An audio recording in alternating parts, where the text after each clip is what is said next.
One year after her sister mysteriously disappears, Clover and her friends go back to the location trying to find some answers. But when they enter this one house in this closed location, there's things that become a mystery as they get taken out one by one and find themselves stuck in a time loop.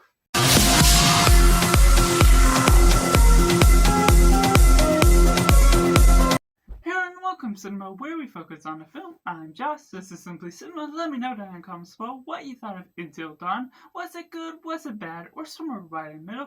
Or if you're waiting to decide if you're going to see it or not, make sure to like this video if you enjoy it, subscribe if you haven't already to join the film culture community, where we talk about the love of cinema as a whole and taking it right into the positive.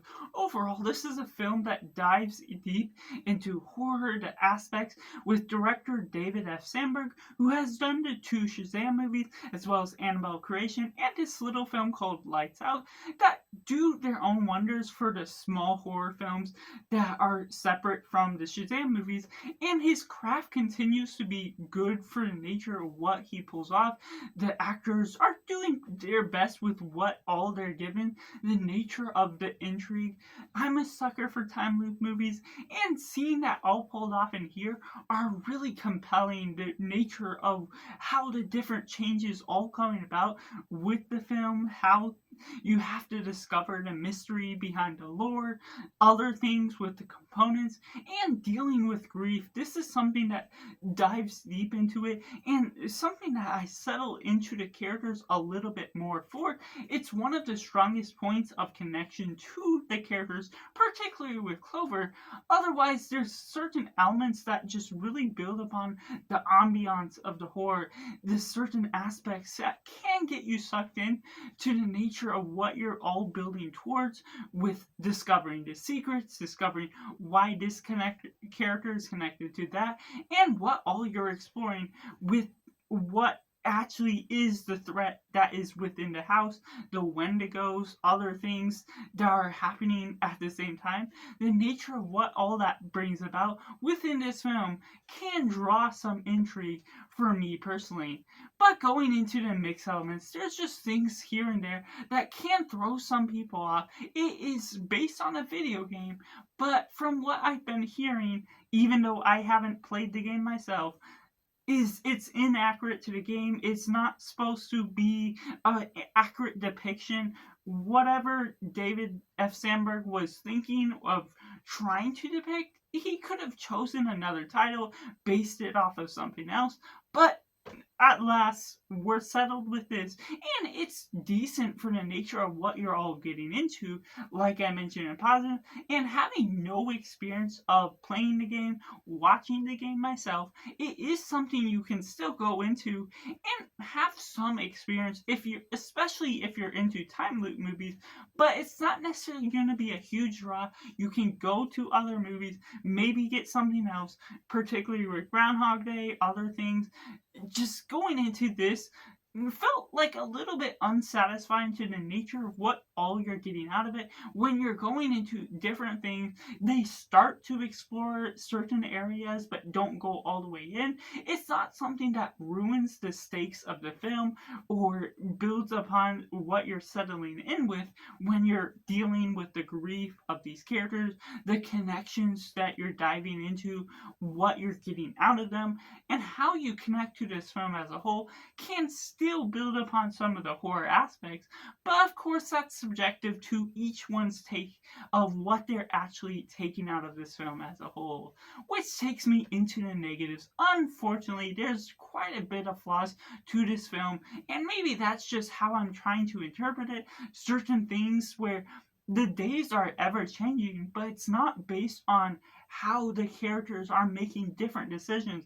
There's different threats that are coming about at different times, and it's complicated on when they're explaining some of the lore. It's not spoon-fed to you to make it too simple, but at the same time, they're not necessarily explaining it in a way that makes sense, why they're stuck in the time loop, how things got started to begin with. So the nature of that may not have explained itself well enough, or I'm only getting the basic premise of it, or maybe they didn't try and do something to provide all the answers, which is fine enough for me. But at the same time, all these other things, the changes, certain aspects of the characters not giving enough. Once you're getting Clover, you're getting all these other relationships that are involved with the 5 characters that are involved, and you're getting a showcase of 6 of the 13 days that they're actually there, that they're actually present, and that's fine for what you're doing. You don't want this film to be overlong,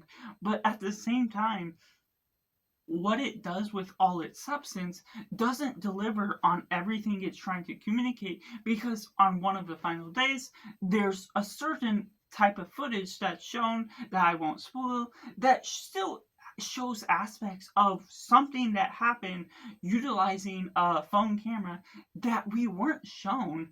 And so you're missing some of the aspects that, yes, it could have happened, but we're also watching a film that could have shown what was already going on. And it doesn't make sense at all to the perspective of consistency between the days, or what you're getting between the different threats that are involved, to where you're getting some of the biggest threats at the end, but also the threat that you're seeing at the beginning doesn't become a consistent threat throughout. So it's just having all these different weird changes doesn't necessarily have a bad tonal shift here and there, but it still has that weird sense of not fully engaging with what it's beginning with, and being able to remain consistent throughout, to the nature of course, these are characters sort of making dumb decisions.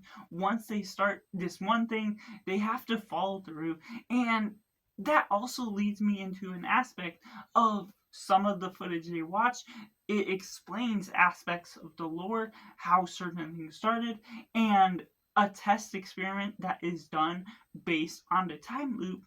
But that leads into the aspects of the main characters watching. Their bodies are supposed to be changing, and while there is that prevalent going on, it doesn't happen at the pace that is shown in the footage. So it's something that's sort of mid spoiler, but not necessarily something that I'm explaining in full.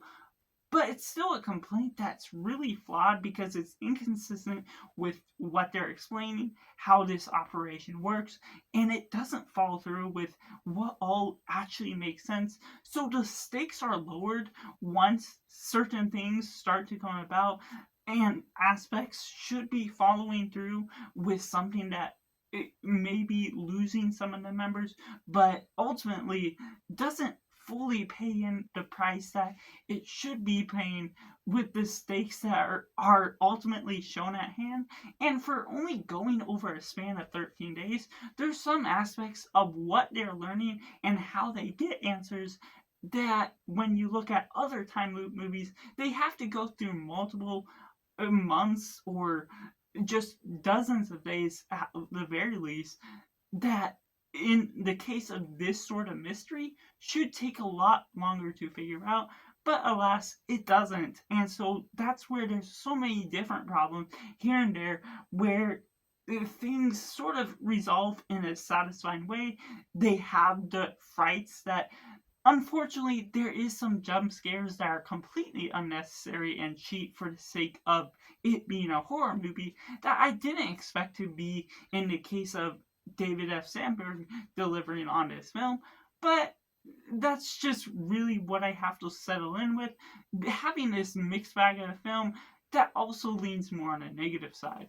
So therefore, I have to rate Until Dawn a simply 4.5 out of 10. Let me know down in the comments below what you thought of Until Dawn. Have you seen the video game? How does it affect your personal score and viewing pleasure of the film? Or did it make it even worse based on what I've been speaking on with little experience? So make sure to like this video if you enjoy it, subscribe if you haven't already, to join in the film culture community, where we talk about the love of cinema as a whole. So that's just all, and make sure to do yourself a favor and go watch a movie.